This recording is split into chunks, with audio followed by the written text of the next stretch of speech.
Muy buenas tardes, hermanos. Dios les bendiga en este día. La píldora que sana el alma les trae una hermosa palabra en la cual estaremos viendo y desarrollando los tiempos, el tiempo que se acerca a la humanidad, el tiempo que se está acercando a la iglesia de los hijos de Dios. Vamos a poner primeramente un ejemplo en el cual veremos la vida de nuestro Señor Jesucristo y veremos que primero se le conoció como un bebé. Luego se le conoció como el hijo del carpintero. Luego vimos de que él anduvo, ¿verdad?, con todos sus discípulos haciendo su ministerio. Y luego también vemos, ¿verdad?, de que él lo culmina en una crucifixión.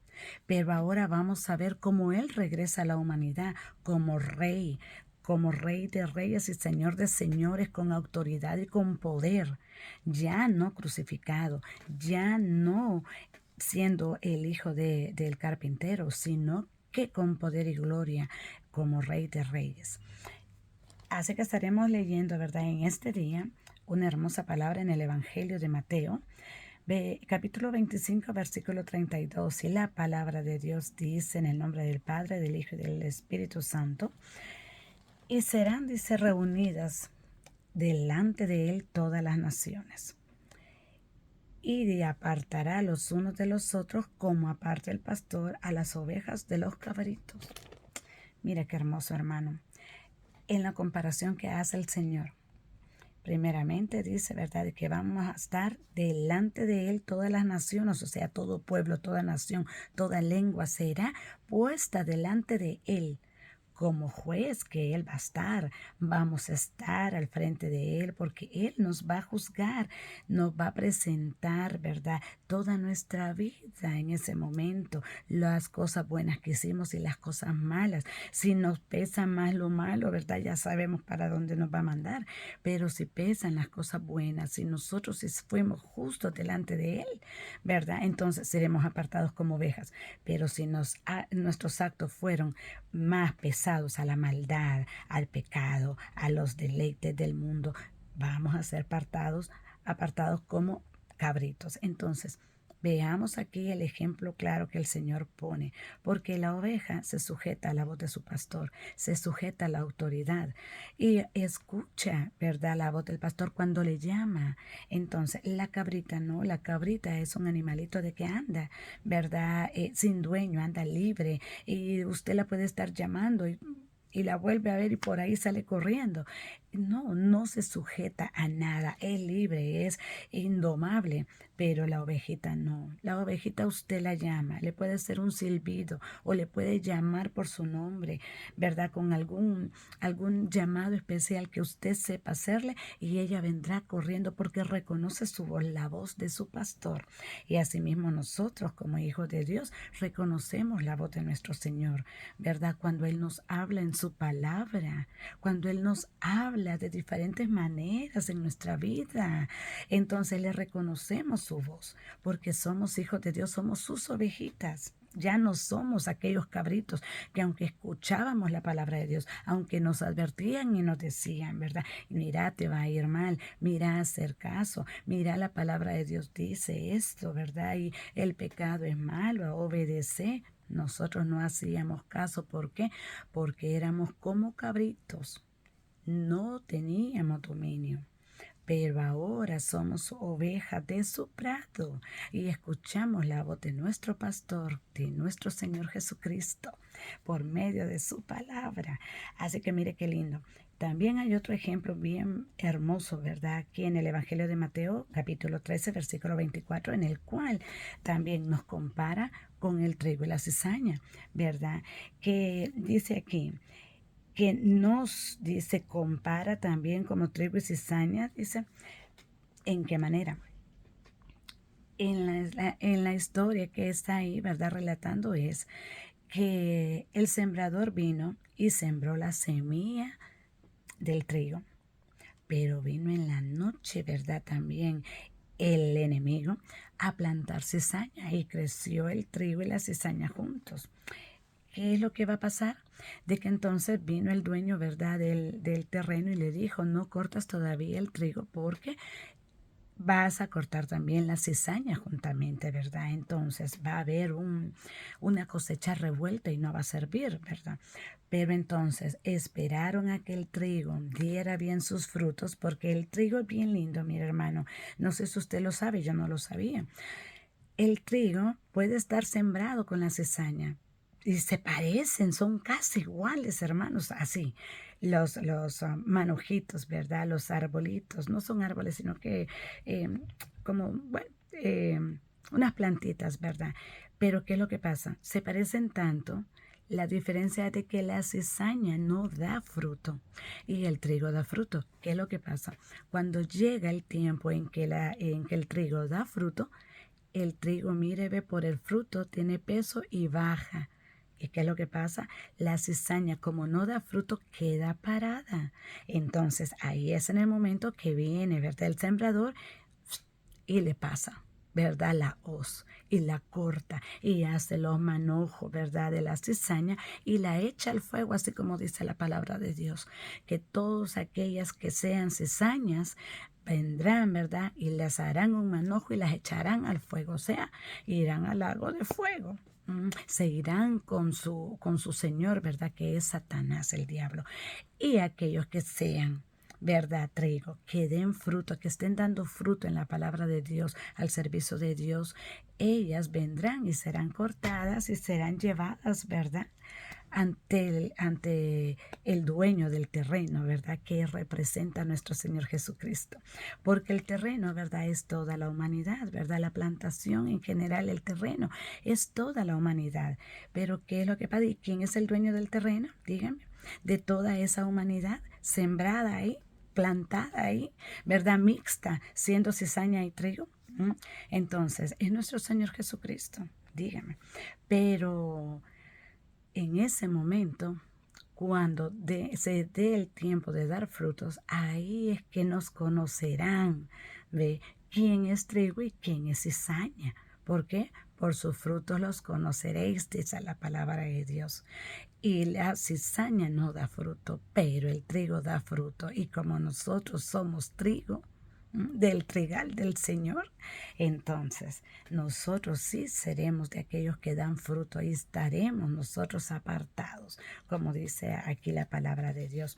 Pero vamos a ver otro ejemplo, ¿verdad? Del por qué también la palabra de Dios nos dice en Santiago, capítulo 5, del versículo del 8 al 9. Veamos qué es lo que nos dice.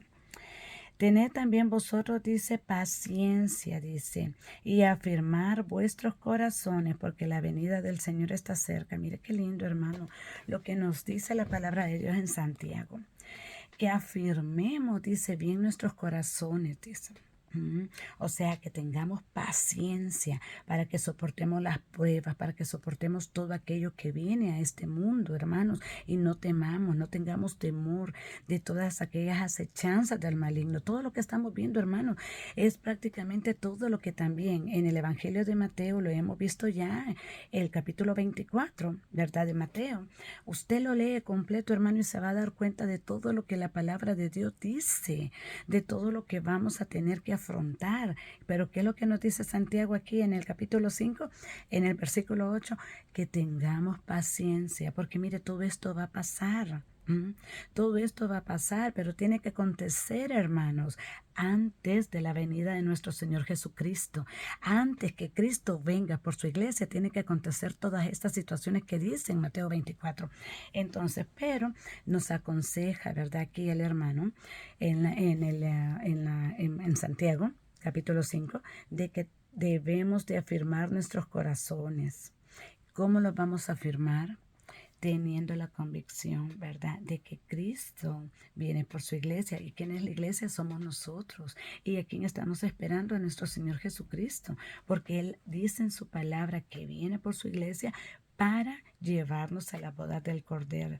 Primero, ¿verdad?, seremos nosotros llevados, ¿verdad?, ante el trono de nuestro Señor y nos darán los galardones y pasaremos, ¿verdad?, a la boda del Cordero. Mire qué lindo, hermano. Eso va a ser experiencia preciosa de la cual nosotros nos estamos preparando día con día, porque es que la palabra de Dios es verdadera, es fiel y verdadera, es real. La palabra de Dios es vida y es viva. Es como que le estuviera hablando a usted directamente, le da el consejo que usted necesita. Mira, hermano, cuando usted viene y usted está en tribulación, usted lee la palabra de Dios, usted se fortalece. Cuando usted se siente con una duda, usted lee la palabra de Dios y el mismo Señor le habla y le dice que usted no debe de temer, que no debe de dudar, porque Él es real, porque sus palabras son verdaderas, son ciertas. Él las dejó escritas por diferentes, ¿verdad? Personas que fueron inspiradas por medio del Espíritu Santo para que ahora en estos tiempos, viendo todo lo que va a acontecer, nosotros creamos. ¿Por qué? Porque ¿quién, dígame usted, se va a imaginar que todo lo que fue escrito hace 5.000 años atrás, 3.000 años atrás, 2.000 años atrás, ahora van a estar aconteciendo, hermanos?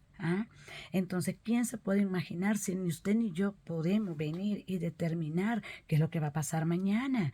Pero la palabra de Dios, mire qué lindo, miles de años atrás ya nos está diciendo qué es lo que va a acontecer. ¿Por qué? Porque el Señor usó a diferentes personas. Mire, utilizó a Juan y le dio visiones del tiempo final.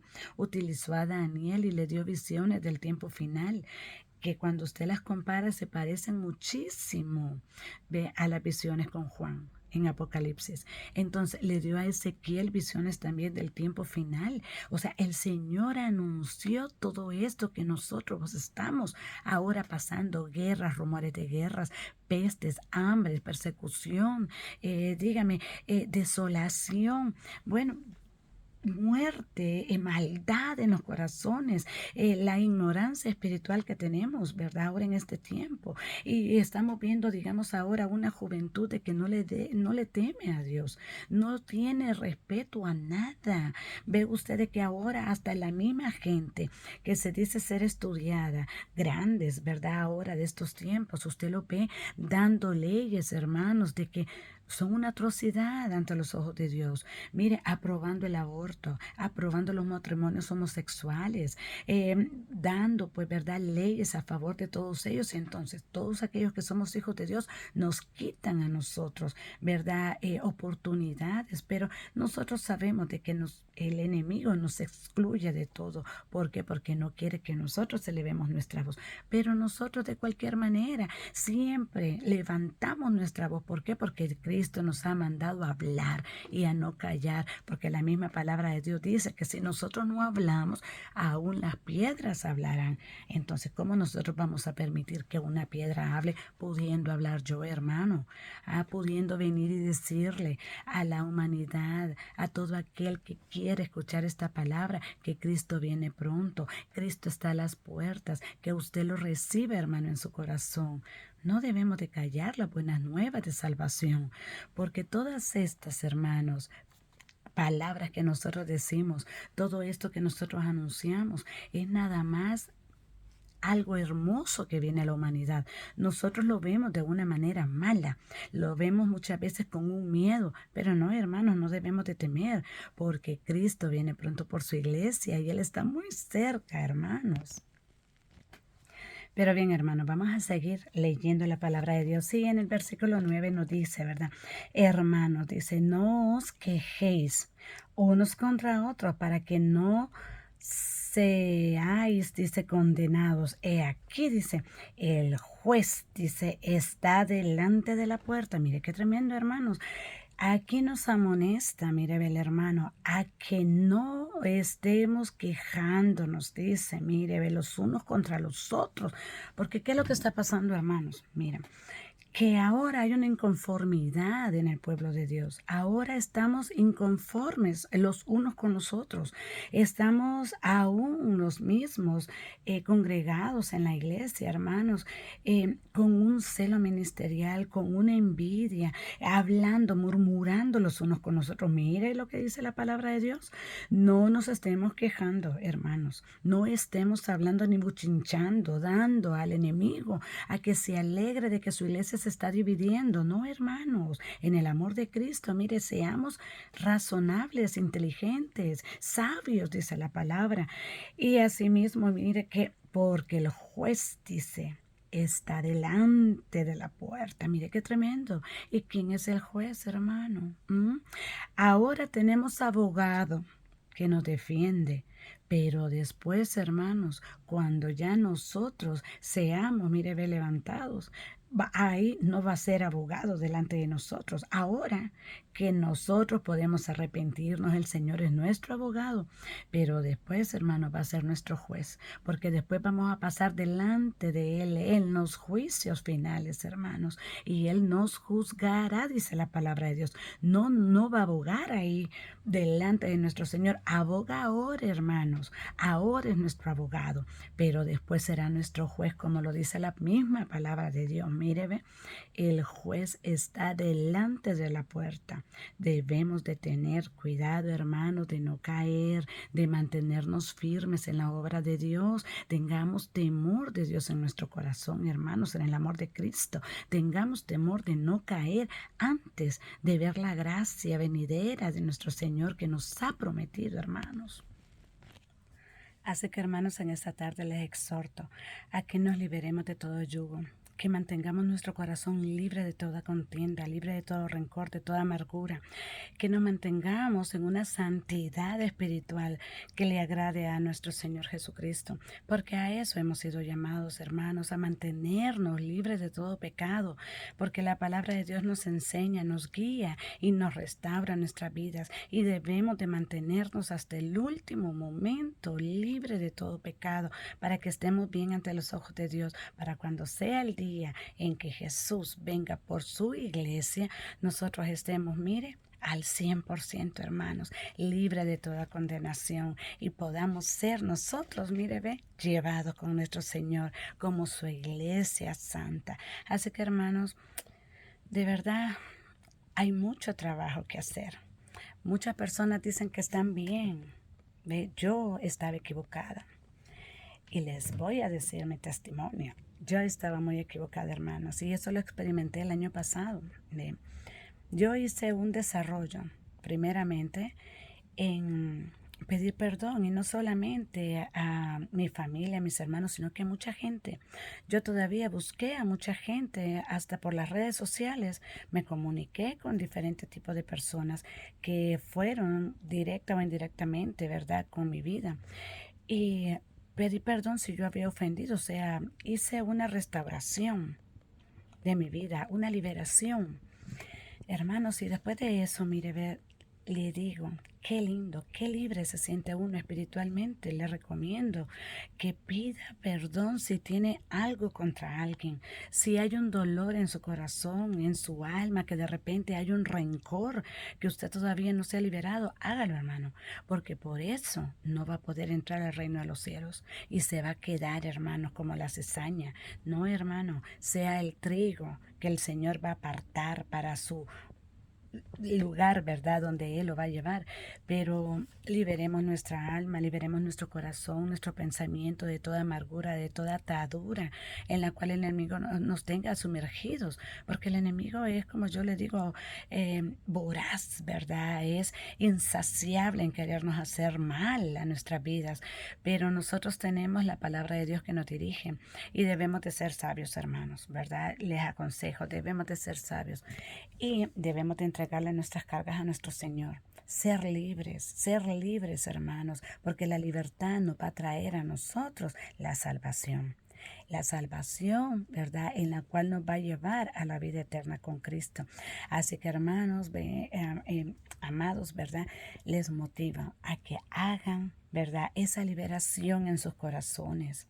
Acérquese a un hermano si usted tiene algún problema en su compañía, ¿verdad?, de trabajo, en la iglesia, en la casa, con su esposo, con sus hijos, hermanos.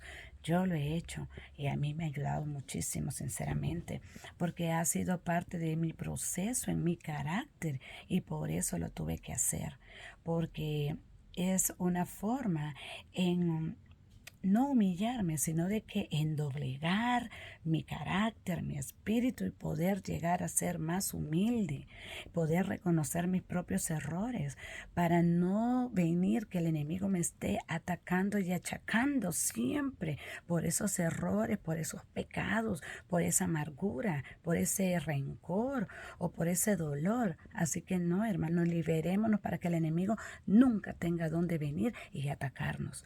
En el amor de Cristo, hermanos, yo siempre les dejo ese mensaje, que liberemos, ¿verdad?, nuestro corazón y que pongamos a prueba esta palabra, ¿verdad?, para que quede en nuestra mente, después la llevemos a nuestro corazón y la pongamos por obra, para que la pongamos por obra en nuestras vidas, con nosotros mismos, con nuestras familias, con nuestros compañeros de trabajo, con toda aquella persona que nosotros la podamos hacer y ayudarles también a ellos espiritualmente, porque de eso se trata, de liberar y de salvar más almas. Ese es nuestro trabajo, liberar más almas de toda esclavitud del enemigo, de toda cárcel en la cual el enemigo las tenga. Así que nosotros somos aquellos libertadores que tenemos la llave para quitar toda amargura y toda trampa del enemigo en la vida de otras personas y en nuestra vida principalmente.